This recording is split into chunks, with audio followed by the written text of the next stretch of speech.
तो hello everyone, welcome back to channel. कैसे हो आप सब? फाइनली हम ऊप्स विद जावा का जो लेक्चर 13 है वो लेकर आ गए हैं और ये लेक्चर 13 यूनिट 3 को स्टार्ट करेगा। और इस यूनिट 3 का नाम है जावा न्यू फीचर्स।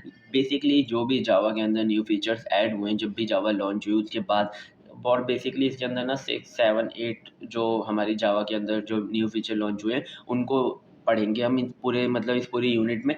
क्योंकि ये जो हमारा सिलेबस है ना इसका भी काफ़ी, अगर हम बात करें तो काफ़ी बड़ा है, ठीक है। और वो सिलेबस मेरे हिसाब से आपको थोड़ा टाइम लगेगा पढ़ने में, तो इसके लिए मैंने काफ़ी कॉन्साइज़ वे में भी पढ़ा दिया है और आप अगर बस वीडियो देख लेते हो तो आपको समझ में आ जाएगा। तो ये second year subject code BCS 403 के स्टूडेंट्स के लिए, अगर आप इस कोड से हो, मतलब आपका सब्जेक्ट कोड ये है तो आप देख सकते हो, ठीक है। तो चलो जल्दी से स्टार्ट करते हैं। हमारा सबसे पहले हम बात करें तो हम इस लेक्चर 13 में पढ़ने क्या क्या वाले हैं। तो बेसिकली हम जावा इंट्रोडक्शन देखेंगे जावा के न्यू फीचर्स का, और मतलब इवोल्यूशन देखेंगे कि कैसे कैसे कौन से वर्जन्स में कौन से जो हमारे फीचर्स है वो ऐड हुए थे और क्यों न्यू फीचर्स को ऐड करना ज़रूरी है, ठीक है, किसी भी लैंग्वेज में। और फिर है हमारे functional interface, lambda expression, default method and static method, ठीक है। तो ये जो टॉपिक्स हैं हमारे ये हुए थे जावा 8 में ऐड, और हम इन सबको बहुत अच्छे से पढ़ेंगे, ठीक है। तो चलो सबसे पहले लेक्चर को स्टार्ट करते हैं। तो मैंने यहाँ पर एक लिस्ट बनाई हुई है, जावा एवोल्यूशन टाइमलाइन, ठीक है। बेसिकली यहाँ पर कौन से फीचर्स कौन से वर्जन में ऐड हुए हैं वो लिखा हुआ है, और कौन सा वर्जन किस ईयर में आया था वो लिखा हुआ है, ठीक है। आप इसे अपने आप भी पढ़ सकते हो। बस यहाँ पर देखो, यहाँ पर मैंने ये लिखा है कौन सा वर्जन है, और ये यहाँ पे लिखा हुआ है कि कौन सा यहाँ पे फीचर है, ठीक है। तो बेसिकली ये बात मैं आपको बताऊँ तो यहाँ पे जावा 1.0 यानी कि जब जावा पहली बार रिलीज हुआ, ठीक है, 1996 में, ठीक है, इनिशियल रिलीज था। और यहाँ पर इंट्रोडक्शन किसका हुआ? एप्लेट का। एप्लेट हम पहले पढ़ चुके, ठीक है। और जावा 2 की बात करें तो इसमें आया हमारे स्विंग एंड कलेक्शंस फ्रेमवर्क, ठीक है। ऐसे ही जावा 5 में जेनरिक्स, एनोटेशंस, ठीक है, और इनुमरेशन, रैग, ठीक है। सो अभी फिर जावा 7 और जो जावा 8 है ये काफ़ी इंपॉर्टेंट है, ठीक है। बेसिकली इसमें भी जावा 8 ज़्यादा इंपॉर्टेंट है क्योंकि कुछ ऐसे फीचर्स इसके अंदर ऐड हुए जिसने जावा को एक मतलब रिवोल्यूशनरी, मतलब या फिर ऐसा बना सकते हो, ऐसे फीचर्स ऐड हुए जो कि बहुत ज़्यादा बढ़िया थे, ठीक है। और जो हमारी जावा 9, जावा 10, जावा 11, जावा 12 इनमें भी बहुत सारे फीचर्स ऐड हुए। लेकिन अभी भी जो जावा 8 के फीचर हैं जैसे कि लैम्डा एक्सप्रेशन है, फंक्शनल एक्सप्रेशंस है, स्ट्रीम एपीआई है, जिन्हें अभी भी लोग पढ़ते हैं क्योंकि ये बहुत ज़्यादा इंपॉर्टेंट है, ठीक है। तो आप एक बार इसे गो थ्रू कर लेना। मुझे ऐसा लगता है कि जावा के एवोल्यूशन टाइमलाइन पे एक क्वेश्चन आ सकता है। अगर 2 नंबर में आएगा तो आपसे ये पूछेगा define the features which are added in Java 8 और जावा 7, तो आप उसमें याद कर सकते हो, ठीक है। और आपको काफ़ी नॉलेज देगा अगर आप इसे एक बार रीड कर लोगे, ठीक है। तो चलो नेक्स्ट देखते हैं। हमारा नेक्स्ट है importance of keeping up and with new feature. Basic basic सी बात बताओ, अगर न्यू फीचर्स कंपनी या कोई भी डेवलपर अगर ऐड नहीं करेगा अपनी लैंग्वेज के अंदर तो उसे यूज़ क्यों करेगा, ठीक है कोई?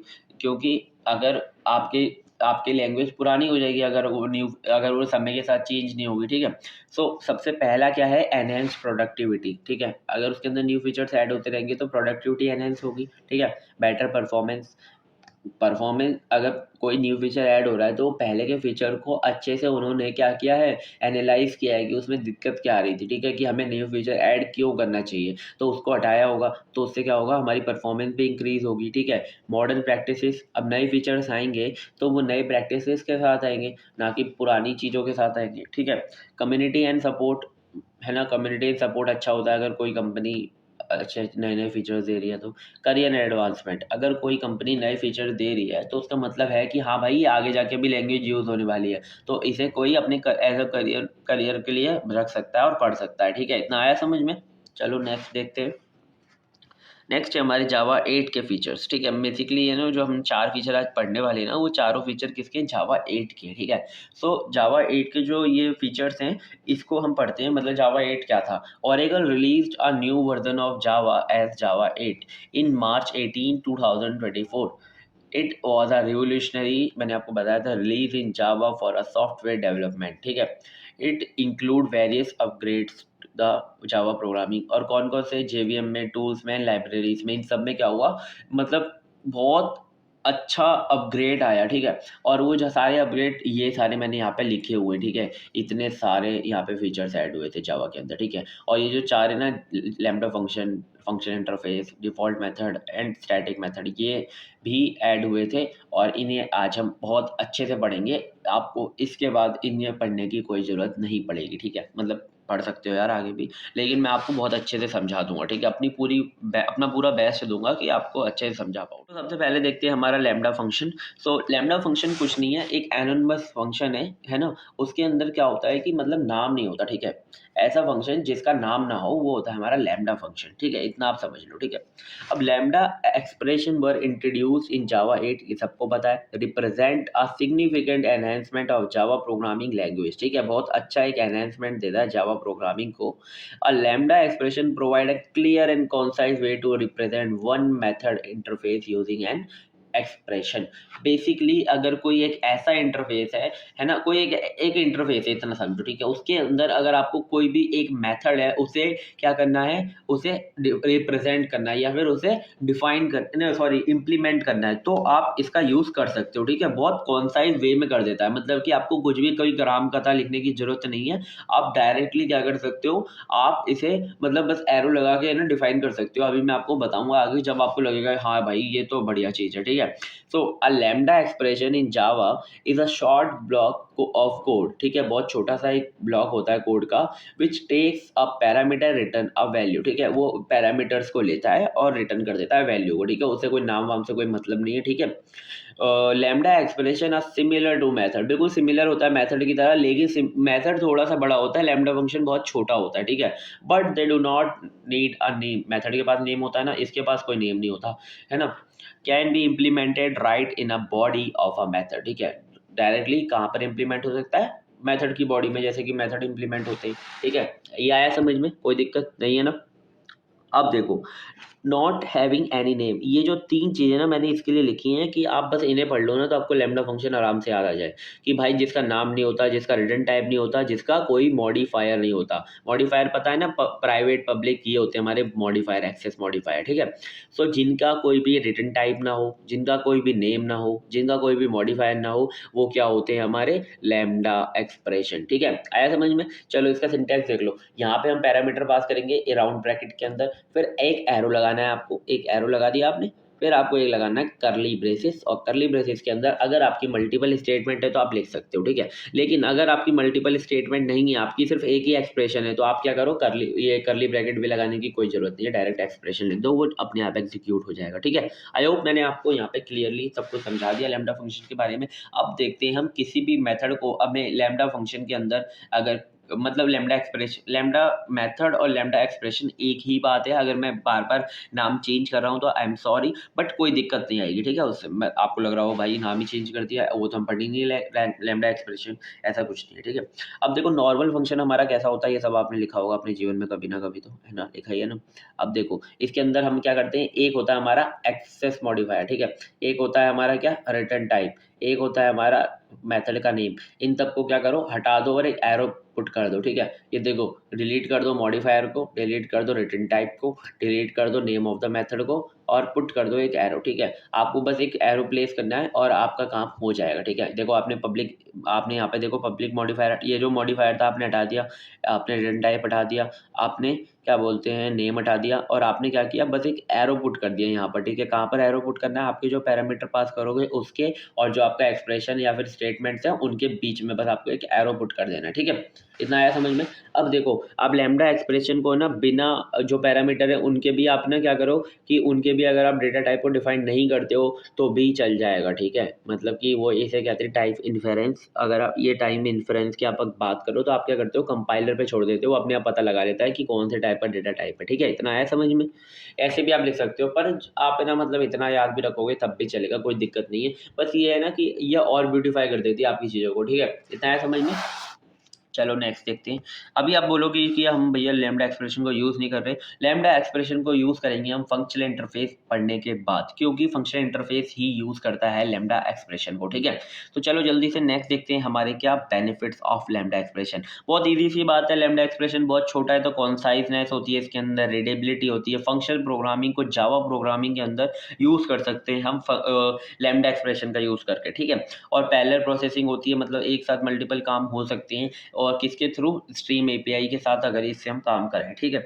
तो देखो, अगर आपको ये पॉइंट दो नहीं समझ में आया कोई दिक्कत नहीं, सबको नहीं आते समझ में, अभी आप जब आगे पढ़ोगे तो आपको आ जाएंगे समझ में। बस इतना याद रखो, कौन साइज होता है और रीडेबिलिटी पर देता है, ठीक है? तो इतना मैं आपको लैम्ब्डा एक्सप्रेशन के बारे में इसके लिए आपको डेटा दे रहा हूँ, क्योंकि लैम्ब्डा एक्सप्रेशन बहुत ज़्यादा पूछा जाता है, तो आपके पास डेटा होना चाहिए लिखने के लिए, ठीक है? और अभी हम जब लैम्ब्डा एक्सप्रेशन का एक एग्जाम्पल देखेंगे, मतलब कि कोड करके देखेंगे, सिंटैक्स तो आपको बता दिया, ठीक है? तो आपको और समझ में आए। तो नेक्स्ट देखते हैं हमारे का फंक्शनल इंटरफेस, जो कि बहुत ज़्यादा इंपॉर्टेंट है। और फंक्शनल इंटरफेस जावा के अंदर बिल्कुल एक इंटरफेस की तरह है, बस उसके अंदर कुछ प्रॉपर्टीज़ हैं जिनको आपको याद करना है, ठीक है? अब देखो, हमने इंटरफेस पढ़ा था अपने यूनिट 1 में या यूनिट 2 में पढ़ा था, ठीक है? तो नहीं, यूनिट 1 में पढ़ा था, हाँ। यूनिट 1 के अंदर जो हमने इंटरफेस पढ़ा था, हमने उसमें देखा था कि इंटरफेस के अंदर आप क्या कर सकते हो, डिफाइन एब्स्ट्रैक्ट डेटा टाइप, आप एब्स्ट्रैक्ट मेथड को डिफाइन कर सकते हो बस, ठीक है? और कब तक डिफाइन कर सकते थे एब्स्ट्रैक्ट मेथड को, जावा 8 से पहले, ठीक है? लेकिन जब जैसे ही जावा 8 आया, उसके बाद आप उसके अंदर स्टैटिक और डिफ़ॉल्ट मेथड भी डिफाइन कर सकते हो, ठीक है? तो मतलब इतना समझ लो कि हम इंटरफेस के अंदर 3 चीज़ें डिफाइन कर सकते हैं, abstract method, static method and default method, ठीक है? ये 3 चीज़ें आप डिफाइन कर सकते हो इंटरफेस के अंदर, ठीक है? इतना आ गया समझ में? इतना याद रखो बस, ठीक है? अब हम उसे क्या-क्या, किस-किस चीज़ों में डिफाइन करेंगे, अब देखो। A functional interface in Java is an interface है that contain exactly one abstract method, ठीक है? अगर कोई आपके पास इंटरफेस है जिसके अंदर सिर्फ एक ही एब्स्ट्रैक्ट मेथड है, तो वो क्या बन जाता है, फंक्शनल इंटरफेस, ठीक है? इतना समझ लो। उस फंक्शनल इंटरफेस के पास कितने नंबर भी डिफ़ॉल्ट एंड स्टैटिक मेथड हो सकते हैं, कोई दिक्कत नहीं देगा उसे। और हम इसका यूज़ करके किसे इन्वोक कर सकते हैं, लैम्ब्डा एक्सप्रेशन को, ठीक है? इसीलिए तो हम पढ़ रहे हैं यहाँ पे, ठीक है? आ गए समझ में से? इतना याद रखो कि इसके पास सिंगल एब्स्ट्रैक्ट मेथड होता है, ठीक है? इतना याद हो गया। अब देखो, एक हमारे पास चीज़ है फंक्शनल इंटरफेस एनोटेशन, ठीक है? फंक्शनल इंटरफेस एनोटेशन होता क्या है, ठीक है? अब ये एक हमारा ऐसा एनोटेशन होता है जो कि हम जब फंक्शनल इंटरफेस बनाएंगे ना, तो उसके ऊपर लिख देंगे, ठीक है? अब उसके ऊपर लिख देंगे ना, तो ये बता देगा क्या वो फंक्शनल इंटरफेस है या नहीं है। अगर देखो, कभी कभी क्या होता है ना कि आप किसी फंक्शनल इंटरफेस पे काम कर रहे हो, आपने एक एब्स्ट्रैक्ट मेथड उसके अंदर डिफाइन किया, ठीक है? लेकिन आप है ना, मतलब आपको किसी और को नहीं पता कि वो एब्स्ट्रैक्ट, वो है फंक्शनल इंटरफेस, ठीक है? कोई अलग से तो लिख कर आता नहीं है फंक्शनल इंटरफेस है। तो वो क्या, अगर उसने गलती से एक और एब्स्ट्रैक्ट मेथड उसके अंदर डिफाइन कर दिया, तो वो फंक्शनल इंटरफेस नहीं रहेगा। तो आप फंक्शनल इंटरफेस इसके लिए लगा देते हो कि हाँ, दूसरे प्रोग्रामर्स को भी पता चल जाए कि कहीं गलती से कोई दिक्कत ना, मतलब दिक्कत ना हो जाए, ठीक है? इतना आ गया समझ में? अभी हम देखो कोड करके देखेंगे तो आपको सब कुछ क्लियर हो जाएगा, आपको अगर अभी नहीं हो रहा, ठीक है? नेक्स्ट देखते हैं default and static method. Default and static method कितने भी हो सकते हैं इसके अंदर, बस इतना याद रखो, ठीक है? वो इसे फंक्शनल इंटरफेस स्टेटस को कोई भी अफेक्ट नहीं करेंगे। इनहेरिटेंस, अब देखो, जो हमारे इंटरफेस है ना, फंक्शनल इंटरफेस, वो इनहेरिटेंस को भी परफॉर्म कर सकते हैं। मतलब कि आपने एक फंक्शनल इंटरफेस लिखा, ठीक है? उसके अंदर आपने एक एब्स्ट्रैक्ट मेथड बनाया, जैसे कि आपने एक यहाँ पर क्या बनाया, एक आपने यहाँ पे बना दिया क्या, एक इंटरफेस बनाया, जो कि हमारा उसके अंदर एक फंक्शन, एक एक मतलब एब्स्ट्रैक्ट मेथड को आपने डिफाइन किया, ठीक है? अब आप इस इंटरफेस को किसी और इंटरफेस के अंदर क्या करते हो, इम्प्लीमेंट करते हो, ठीक है? मतलब कि उसके अंदर आप क्या कराते हो, इनहेरिटेंस कराते हो इसकी प्रॉपर्टी को, ठीक है? और आपने इसके अंदर सब कुछ लिख दिया, लेकिन कोई भी एब्स्ट्रैक्ट मेथड नहीं लिखा, तो ये भी हमारा फंक्शनल इंटरफेस रहेगा। लेकिन अगर आपने इसके अंदर कोई एब्स्ट्रैक्ट मेथड लिख दिया, एक और एब्स्ट्रैक्ट मेथड लिख दिया, तो ये फंक्शनल इंटरफेस नहीं रहेगा, क्योंकि पहले से ही इसकी प्रॉपर्टी को इनहेरिट कर रहा है। तो मतलब इसका क्या समझे कि इसकी प्रॉपर्टी इसके अंदर पहले से होगी, यानी कि एक जो वो होगा एब्स्ट्रैक्ट मेथड, वो इसके अंदर पहले से होगा, ठीक है? तो इसके लिए हम जब भी इनहेरिट करेंगे, तो मतलब इसके नए वाले के अंदर कोई भी फंक्शनल इंटरफेस नहीं, मतलब एब्स्ट्रैक्ट मेथड नहीं बनाएंगे, ठीक है? इतना आप समझ लो बस। नहीं आया समझ में तो वो भी कोई दिक्कत नहीं है, बस इतना याद रखना है, इनहेरिटेंस को सपोर्ट करता है। बस क्या होना चाहिए, अनदर इंटरफेस में कोई भी फंक्शनल इंटरफेस नहीं होना चाहिए, या फिर एब्स्ट्रैक्ट मेथड नहीं होना चाहिए, ठीक है? इतना आ गया होगा समझ में। अब देखो इसका सिंटैक्स समझो। ये देखो हमारा सिंटैक्स है, यहाँ पर है हमारा क्या, फंक्शनल इंटरफेस एनोटेशन, ठीक है? यहाँ पर एक हमारा क्या, इंटरफेस का नाम, और यहाँ पर हमने इंटरफ़ेस कीवर्ड से इंटरफ़ेस बनाया हुआ है, ठीक है? और इसके अंदर ये जो मेन चीज़ है, ये हमने एक एब्स्ट्रैक्ट मेथड डिफ़ाइन किया हुआ है। एब्स्ट्रैक्ट मेथड क्या होता है? जिसकी कोई बॉडी नहीं होती, बस हमने डिफ़ाइन किया, इसका कोई इम्प्लीमेंट नहीं किया, ठीक है? इसे हम इम्प्लीमेंट कहाँ करेंगे? जहाँ पर भी हम इसे यूज़ करेंगे, ठीक है? आगे समझ में? चलो इसका कोड करके देखते हैं। यहाँ पर ना अब हम कोड करके देख लेते हैं। वैसे मैंने आपको थ्योरी में भी काफ़ी कुछ बता दिया, वहाँ पे कोड भी समझा ही दिया, लेकिन एक बार ना यहाँ पे हम रन कर लेंगे तो थोड़ा सा एश्योरेंस रहेगा कि हाँ ठीक है। तो इसमें तो फंक्शनल इंटरफेस में क्या होता है कि आप सबसे पहले ये देखो कि आपको यहाँ पर इंटरफेस बना लिया आपने, ये देखो बेसिकली आपने इंटरफेस बना लिया, जैसे आपने हमने पहले वीडियोज़ में भी देखा था इंटरफेस हमने बना लिया। अब ये इंटरफेस के अंदर ना आपका ये जो है ये क्या है, ये आपका एब्स्ट्रैक्ट मेथड है, ठीक है। अब इसमें क्या है फंक्शनल इंटरफेस में कि आपका एक ही एब्स्ट्रैक्ट मेथड हो सकता है, ठीक है। एब्स्ट्रैक्ट मेथड में क्या होता है, बॉडी नहीं होती। जैसे कि मैं यहाँ पर अगर बॉडी लगा दूँ तो ये क्या है, देखो यहाँ पे क्या बता रहा है कि ये क्या है, माय फंक्शनल इंटरफेस नहीं है, क्योंकि मैंने इसके अंदर बॉडी लगा दी। और अगर मैं इसके आगे ना स्टैटिक लगा दूँ, जैसे कि हमारा फंक्शनल इंटरफेस की वो है मेथड है कि मतलब आप ना स्टैटिक का यूज़ कर सकते हो और डिफ़ॉल्ट मेथड का भी यूज़ कर सकते हो। तो देखो मैंने यहाँ पे स्टैटिक लगा दिया और यहाँ पे मैं इसमें पास कर सकता हूँ कुछ भी, जैसे कि मैं इसके अंदर कुछ भी लिख सकता हूँ। क्या लिख सकता हूँ, शाउट लिख देता हूँ, ठीक है। हमने इसके अंदर शाउट लिख दिया और मतलब हमारे जो फंक्शनल इंटरफेस में है ना आपका एक तो वो होना ही चाहिए। तो मैं इसके अंदर क्या लिख सकता हूँ, एक और हमारा एब्स्ट्रैक्ट मेथड बना सकता हूँ, ठीक है। जैसे कि मैं वाइड और कुछ भी लिख देता हूँ, हेलो करके एक एब्स्ट्रैक्ट मेथड बनाया मैंने। और अगर ये एब्स्ट्रैक्ट मेथड है तो यहाँ पर कोई एरर नहीं आ रहा। अब देखो अगर मैं इस एब्स्ट्रैक्ट मेथड को हटा दूँ, यानी कि कोई भी इसके अंदर एब्स्ट्रैक्ट मेथड नहीं है, तो ये एरर देने लग जाएगा। अब देखो ये एरर कैसे दे रहा है, अब ये एरर दे रहा है ये फंक्शनल एनोटेशनल की वजह से, ठीक है। अगर ये एनोटेशन नहीं होगा ना तो ये एरर नहीं फाइंड कर पाएगा। जैसे कि मैं अगर इसे हटा दूँ तो देखो एरर बता ही नहीं रहा कि ये फंक्शनल इंटरफेस है या नहीं है, लेकिन मैं ये एनोटेशन लगा देता हूँ, ठीक है। सॉरी, अगर मैं ये एनोटेशन लगा देता हूँ, ठीक है, ये देखो मैंने लगा दिया, ठीक है, तो ये एरर दे रहा है, ठीक है, ये बता देगा। जैसे कि ये ना बहुत ज़्यादा यूज़फुल है, क्यों? क्योंकि जब भी आप कोई एक प्रोग्राम पे काम कर रहे हो, आपने फंक्शनल इंटरफेस बनाया, उसके अंदर एक एब्स्ट्रैक्ट मेथड डिफाइन किया और अगला कोई बंदा आके उसमें एक और एब्स्ट्रैक्ट मेथड डिफाइन कर देता है या फिर कोई एब्स्ट्रैक्ट मेथड हटा देता है, तो ये बता देगा कि भाई ये फंक्शनल इंटरफेस है, आप इसे मत हटाओ, ठीक है। आई होप आपको ये समझ में आ गया होगा। अभी हम इसे यूज़ करके देखेंगे, है ना, तो आपको और अच्छे से समझ में आएगा। इसे मैं हटा देता हूँ और तो ये फंक्शनल इंटरफेस नहीं रहा। इसके अंदर एक डिफ़ॉल्ट मेथड भी बना देते हैं जिसका नाम हम रख देते हैं, ठीक है, फेलो, ठीक है। और इसके अंदर हम क्या करते हैं, एक डिफ़ॉल्ट मेथड तो बना दिया और एक स्टैटिक मेथड हो गया। तो इसमें number of default method and static method कितने भी हो सकते हैं, बस एक एब्स्ट्रैक्ट मेथड होना चाहिए, ठीक है। जो कि मैं एब्स्ट्रैक्ट मेथड ये बना देता हूँ, कुछ भी बना देते हैं, ए बी, ये हमने एब्स्ट्रैक्ट मेथड बना दिया। बस एब्स्ट्रैक्ट मेथड में क्या होता है कि आपको डेफिनेशन देनी होती है, आपको इसके अंदर कोई भी इम्प्लीमेंटेशन करके दिखाना नहीं होता, ठीक है। आई होप आपको फंक्शनल इंटरफेस समझ में आ गया होगा। अब देखो अब हम कैसे यूज़ करते हैं फंक्शनल इंटरफेस के साथ लैम्ब्डा एक्सप्रेशन को, ठीक है। लैम्ब्डा एक्सप्रेशन देखो मैंने आपको पहले ही बताया था, लैम्ब्डा एक्सप्रेशन का हम कहाँ पे यूज़ करते हैं, फंक्शनल इंटरफेसेस के अंदर। तो देखो कैसे करते हैं। अब देखो यहाँ पर ना हमने एक फंक्शनल इंटरफेस एनोटेशन, ये वाला पार्ट आपको पूरा आता है समझ में, ठीक है। इतना आपको सब कुछ आता है, ठीक है।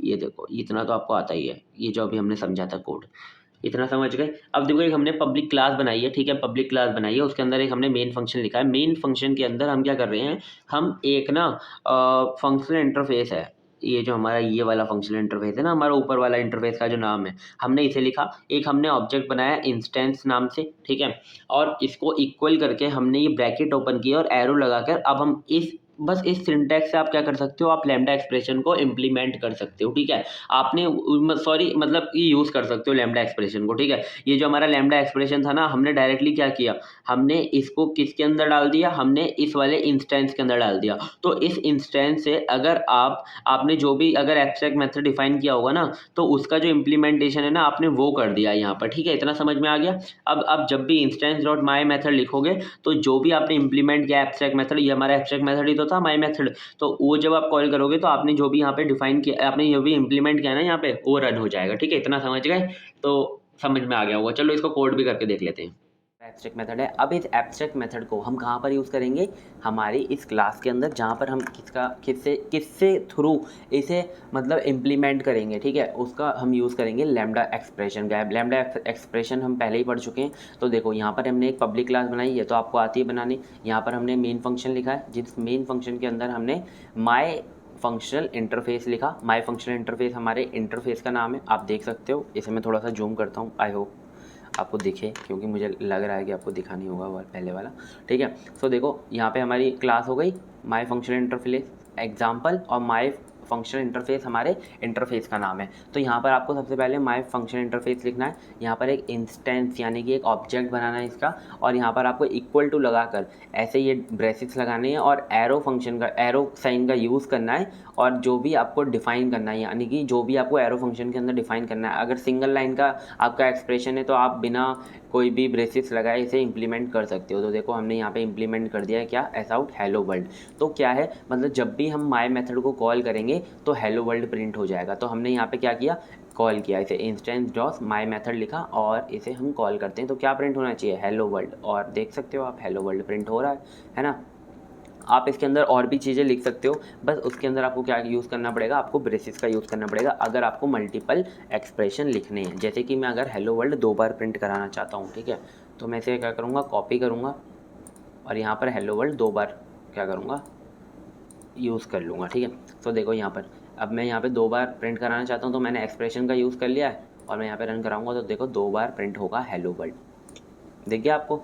अब ऐसे ही आप मतलब उसका यूज़ कर सकते हो लैम्डा फंक्शन का फंक्शनल इंटरफेस में, ठीक है। मतलब आप लैम्डा फंक्शन का किस में यूज़ करते हो, फंक्शनल इंटरफेस में। डिफ़ॉल्ट मेथड्स, ठीक है। डिफ़ॉल्ट मेथड्स क्या होते हैं, बेसिकली एक ऐसा मेथड जो कि हमारे इंटरफेस के अंदर बन सकता है, लेकिन उसके अंदर बॉडी भी हो सकती है, ठीक है। अब देखो एब्स्ट्रैक्ट मेथड था, उसके अंदर बॉडी नहीं हो सकती, लेकिन डिफ़ॉल्ट मेथड के अंदर क्या हो सकती है, बॉडी हो सकती है, ठीक है। अभी मैं कोड करूँगा तो पता चल जाएगा। अ default method in Java is a method defined in a interface that has a default implementation. उसके अंदर क्या होता है, डिफ़ॉल्ट इम्प्लीमेंटेशन होता है। बेसिकली जैसे बेसिकली मेथड होते हैं ना, बिल्कुल उसी की तरह होता है, बस ये इंटरफेस के अंदर हम बना सकते हैं, ठीक है। This allows the interface to provide a method that can be used by implementing class without focusing them to override, ठीक है। मतलब देखो इंटरफेस के अंदर बेसिकली क्या होता था कि आपने ना कोई एक वो बनाया, क्या बोलते हैं, इंटरफेस के अंदर कोई एब्स्ट्रैक्ट मेथड बनाया, फिर आपने अपनी क्लास के अंदर उसे क्या किया, ओवरराइड किया, यानी कि उसे इम्प्लीमेंट किया, ठीक है। तो ये क्या करता है, एक ऐसी मतलब फंक्शनलिटी प्रोवाइड कराता है जिससे कि आप बिना ओवरराइड वगैरह कराए आप उसे इम्प्लीमेंट कर सको क्लास के अंदर और यूज़ कर सको, ठीक है। मतलब इम्प्लीमेंट कर सको क्लास के अंदर, उसे यूज़ कर सको, बस इतनी सी बात है, ठीक है। डिफ़ॉल्ट मेथड बेसिक सा मेथड होता है, बस इंटरफेस के अंदर हम यूज़ कर सकते हैं, इतनी चीज़ याद रखो, ठीक है। की पॉइंट्स में भी मैंने ये लिख रखा है, डिफाइंड इन इंटरफेस, आप उसे इंटरफेस के अंदर डिफाइन कर सकते हो। इसके बाद डिफ़ॉल्ट इम्प्लीमेंटेशन का होता है बिल्कुल वैसे ही। ऑप्शनल टू ओवरराइड, देखो आपकी मर्ज़ी है, ओवरराइड कर लो, अगर नहीं करना तो मत करो, ठीक है। इतना आ गया समझ में, चलो नेक्स्ट देखते हैं। इसका सिंटैक्स देखो यहाँ पर आपने लिखा है क्या, पब्लिक इंटरफेस बनाया है आपने, ठीक है। इंटरफेस का नाम है आपका माई इंटरफेस, और यहाँ पर आपने एक क्या दे रखा है, एक ये आपका क्या है, एक आपका एब्स्ट्रैक्ट मेथड है, ठीक है। इसको मत छेड़ो, ठीक है। अब ये इंटरफेस के अंदर एब्स्ट्रैक्ट मेथड तो आपको डिफाइन करना ही है, ठीक है, कोई दिक्कत नहीं है, करना ही है, ऐसा कुछ नहीं है, ठीक है। आपने कर दिया, अच्छी बात है। आप उसे मतलब डिफ़ॉल्ट मेथड ही सिर्फ करोगे तो वो तब भी इंटरफेस रहेगा, ठीक है। बस ये हमने फंक्शनल इंटरफेस बनाने के लिए डिफाइन कर दिया, ठीक है। और यहाँ पर आपको लिखना है डिफ़ॉल्ट कीवर्ड वॉइड, और जो भी आप जैसे ही मेथड लिखते हो वैसे आपने मेथड का नाम लिखा और अंदर आपने बॉडी को डिफाइन कर दिया, कोई एरर नहीं देगा इंटरफेस के अंदर भी, ठीक है। चलो इसे भी कोड करके देख लेंगे।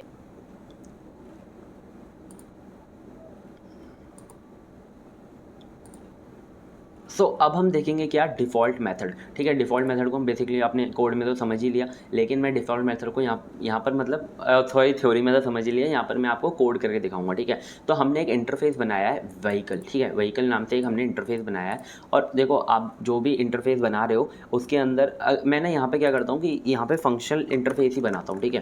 फंक्शनल इंटरफेस यहाँ पर एनोटेशन लगाता हूँ जिससे कि हम फंक्शनल इंटरफेस में ही यूज़ करेंगे, ठीक है, इसके अंदर।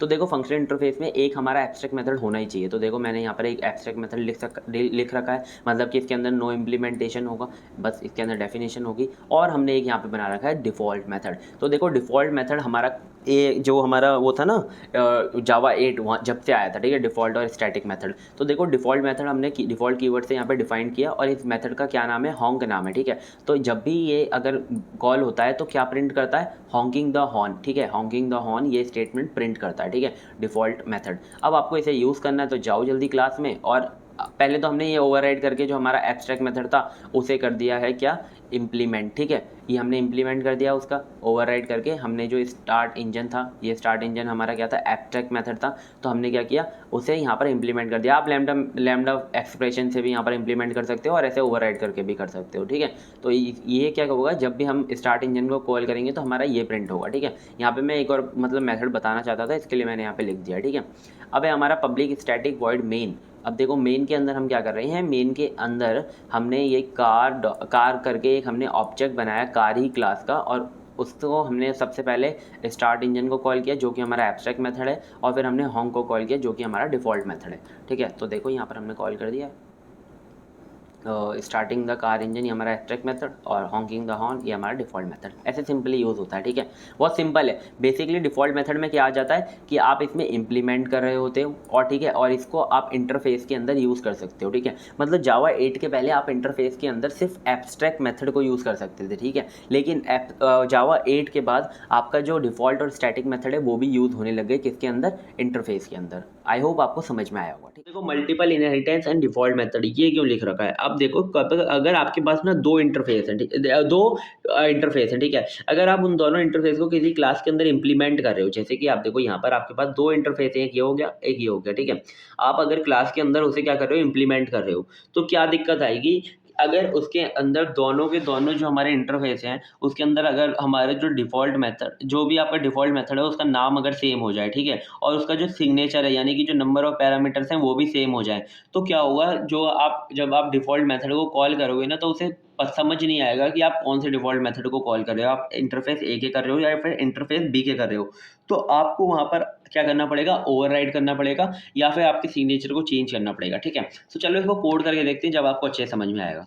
Multiple inheritance and default methods, यानी कि डिफ़ॉल्ट मेथड में अगर हम मल्टीपल इनहेरिटेंस का यूज़ करें तो हमें क्या देखने को मिलेगा, ठीक है, बेसिकली कॉन्फ्लिक्ट देखने को मिलेगा। तो देखो यहाँ पर ना हमारे पास एक इंटरफेस है, इंटरफेस ए, दूसरा इंटरफेस है उसका नाम है इंटरफेस बी, ठीक है। अब हम क्या कर रहे हैं, इसे हम अपनी पब्लिक क्लास के अंदर यूज़ कर रहे हैं। तो पब्लिक क्लास को हमने इम्प्लीमेंट कर रखा है किससे, इंटरफेस ए और इंटरफेस बी, यानी कि बेसिक सी बात ये समझो कि हमने जो इंटरफेस और इंटरफेस बी की जो सारी प्रॉपर्टीज़ हैं उनको हम किसके अंदर यूज़ करना चाह रहे हैं, हम अपनी क्लास के अंदर माई क्लास नाम से जो हमने क्लास बनाई है इसके अंदर यूज़ करना चाह रहे हैं, ठीक है। तो बेसिक सी बात है, अगर हम इम्प्लीमेंट कर रहे हैं तो सारी की सारी प्रॉपर्टीज़ के अंदर आ जानी चाहिए, तो इसके अंदर सारी प्रॉपर्टी क्या है, आ जाएगी, ठीक है। तो आ गई प्रॉपर्टी। अब हम इस प्रॉपर्टी के अंदर ना आप एक चीज़ देखो, ठीक है। अब देखो मल्टीपल इनहेरिटेंस हम कर रहे हैं, लेकिन इस प्रॉपर्टी के अंदर जो हमारा ये फंक्शन है, डिफ़ॉल्ट जो हमारा मेथड है, ये दोनों के दोनों मेथड का नाम तो सेम है, default method and default method, कोई दिक्कत नहीं है।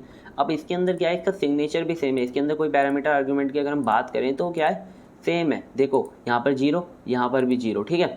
तो यहाँ पर क्या आने वाला है, कॉन्फ्लिक्ट आने वाला है जब हम इसे कॉल करेंगे, ठीक है। अभी हम इसे ओवरराइड वगैरह नहीं कर रहे, इसे आप भूल जाओ, ठीक है। अभी हम इसे क्या करते हैं, मेन के अंदर डायरेक्ट हम कॉल करते हैं। तो हम डिफ़ॉल्ट मेथड को कैसे कॉल करते हैं, ऑब्जेक्ट बना के कॉल करते हैं। हमने माई क्लास का एक ऑब्जेक्ट बनाया माई क्लास, और माई क्लास से हम ऑब्जेक्ट मेथड को क्या करेंगे, कॉल करेंगे, है ना। ये जो हमारा डिफ़ॉल्ट मेथड है इसे हम कॉल करेंगे। तो देखो आप डिफ़ॉल्ट मेथड के अगर हम कॉल कर रहे हैं तो यहाँ पर क्या लिख कर आ रहा है, duplicate default method name default method with the parameters 0 0 and are inherited from the types interface B and interface A. तो ये हमारा क्या आ रहा है, एरर आ रहा है कि भाई ये पता ही नहीं लगा पा रहा है, ठीक है। तो अगर मैं इसे रन भी करके आपको दिखा दूँ तो देखो यहाँ पर एरर आएगा, ये देखो एरर आ रहा है ना। तो देखो अगर हम इस एरर को सॉल्व करना चाहते हैं तो हमें क्या करना पड़ेगा, हमें यहाँ पर डिफ़ाइन करना पड़ेगा कि ये कौन से इंटरफेस से आप ले रहे हो, ठीक है। अगर आप डिफ़ाइन नहीं करना चाहते तो इसमें क्या करो, आप सिग्नेचर चेंज कर दो, जैसे कि आपने यहाँ पे इंटीजर ए लिख दिया, ठीक है। तो आप जो कॉल कर रहे हो उसके अंदर कोई भी पैरामीटर पास नहीं हो रहा, तो देखो जब आप कॉल करोगे तो बी के अंदर आपने ही पास कर रखा है लेकिन ए के अंदर नहीं कर रखा, तो ए को कॉल कर देगा डायरेक्टली। देखो मैंने कॉल किया, ए को कॉल कर देगा, इंटरफेस ए डिफ़ॉल्ट मेथड। लेकिन अब आपको क्या करना है, इस मेथड को सॉल्व करना है बिना कोई सिग्नेचर में चेंज करे, दोनों सेम रहने चाहिए। तो आपको ना ये ओवरराइड करना पड़ेगा, ठीक है, आपको ये ओवरराइड करना है। और यहाँ पे जो डिफ़ॉल्ट मेथड है उसमें डिफ़ाइन करना है इंटरफेस ए dot super dot default method, यानी कि ये वाला जब कॉल हो तो ये जब आप कॉल करो यहाँ पे ना, तो ये वाला कॉल करेगा इंटरफेस ए को और ये वाला कॉल करेगा इंटरफेस बी को, ठीक है। इतना आया समझ में। अब हम जब इस वाले को कॉल करेंगे ना डिफ़ॉल्ट मेथड को, तो पहले ये इंटरफेस ए को कॉल करेगा और फिर इंटरफेस बी को कॉल करेगा, ठीक है, इतना आया समझ में। अब जब हम इसे कॉल करते हैं तो देख सकते हो आप, पहले ये इंटरफेस ए को कॉल कर रहा है, फिर ये इंटरफेस बी को कॉल कर रहा है। आई होप आपको समझ में आ गया होगा, ज़्यादा डीपली जाने की जरूरत नहीं है, बस ये याद रखना कि मल्टीपल इनहेरिटेंस जब हम डिफ़ॉल्ट मेथड में यूज़ करते हैं, जब आपके डिफ़ॉल्ट मेथड के नेम सेम हो और जब सिग्नेचर भी सेम हो, तो क्या आएगा, कॉन्फ्लिक्ट आएगा, ठीक है। नेक्स्ट है हमारा स्टैटिक मेथड, बहुत ज़्यादा ईजी मेथड है, ठीक है। स्टैटिक मेथड बस इतना याद रखो, जो हमने स्टैटिक वेरिएबल्स पढ़े थे पहले या फिर स्टैटिक मेंबर्स पढ़े थे, उन्हीं की तरह है। स्टैटिक मेथड को क्या कर सकते हो आप बेसिकली इंटरफेस के अंदर डिफाइन कर सकते हो, बिल्कुल डिफ़ॉल्ट मेथड की तरह, और उसकी बॉडी को भी डिफाइन कर सकते हो। बस इसमें ये चीज़ है कि ये जो होता है ना, ये हमारे क्लास लेवल का मेथड होता है, ठीक है। ये कोई भी इंस्टेंस के द्वारा कॉल नहीं होता, इसे आप क्लास के थ्रू कॉल करते हो, ठीक है। A static method in Java is a method that belongs to class rather than any instance of a class, ठीक है, समझ में आ गया। This means you can call a static method without creating an object of a class, ठीक है। आप बिना कोई ऑब्जेक्ट बनाए सीधा कॉल कर सकते हो। Static method are defined using static keyword. Static method can not be overridden by sub class. अब देखो इसमें दो चीज़ें ये भी हैं कि आप इसके अंदर आप इसे कैसे यूज़ कर सकते हो, स्टैटिक कीवर्ड का यूज़ करके, जैसे आपने पीछे डिफॉल्ट का यूज़ किया था, आपने स्टैटिक कीवर्ड का यूज़ कर लिया और आप इसे किसी भी सब क्लास से ओवरराइड नहीं कर सकते, ठीक है। मतलब इतना समझ लो, इतनी चीज़ें याद रखो, ठीक है। ये चीज़ें बस आपको याद रखनी है, जिससे कि आपको बहुत क्लियरिटी मिलेगी, ठीक है। अब मतलब आप पेपर में ये कीवर्ड्स का यूज़ करोगे कि आप इसे ओवररिडन नहीं कर सकते बाय सब क्लासेस, और ये स्टैटिक कीवर्ड्स के द्वारा बनता है, और आप इसे डायरेक्टली बिना ऑब्जेक्ट बनाए कॉल कर सकते हो क्लास के थ्रू, तो ये क्या बहुत अच्छा इंपैक्ट डालेंगे। और भाई एग्जाम्पल हो गया, हाँ भाई इस बच्चे को आता है सब कुछ, ठीक है। यहाँ पे देखो इसका मैंने सिंटैक्स लिख रखा है, यहाँ पे एक हमने इंटरफेस बना रखा है जिसके अंदर हमने एक स्टैटिक मेथड को बना रखा है, ठीक है। बिल्कुल देखो, बिल्कुल बेसिकली स्टैटिक मेथड को बनाया, और यहाँ पर एक हमारा क्या है, एक हमारी पब्लिक क्लास है, और पब्लिक क्लास के अंदर एक आपका मेन फंक्शन है। मेन फंक्शन के अंदर आपने देखो डायरेक्टली माई इंटरफेस है ना, ये देखो माई इंटरफेस है, कोई आपने इसका ऑब्जेक्ट वगैरह नहीं बनाया, डायरेक्ट माई इंटरफेस लिखा और स्टैटिक मेथड को कॉल कर दिया, ठीक है। तो क्या हुआ, आपने बिना कोई ऑब्जेक्ट बनाए डायरेक्टली आपने कॉल कर दिया, क्लास लेवल का मेथड है इस वजह से, ठीक है। आया समझ में। कैरेक्टरिस्टिक्स ऑफ स्टैटिक मेथड, ठीक है, क्लास लेवल का मेथड है, बहुत बार बता चुका हूँ। नो दिस रेफरेंस, आपके पास कोई भी दिस कीवर्ड का इसके अंदर यूज़ करने का कोई मौका नहीं रहेगा, आप इसके अंदर दिस कीवर्ड का यूज़ नहीं करोगे, हमने पहले की यूनिट्स में दिस कीवर्ड को पढ़ा है, ठीक है।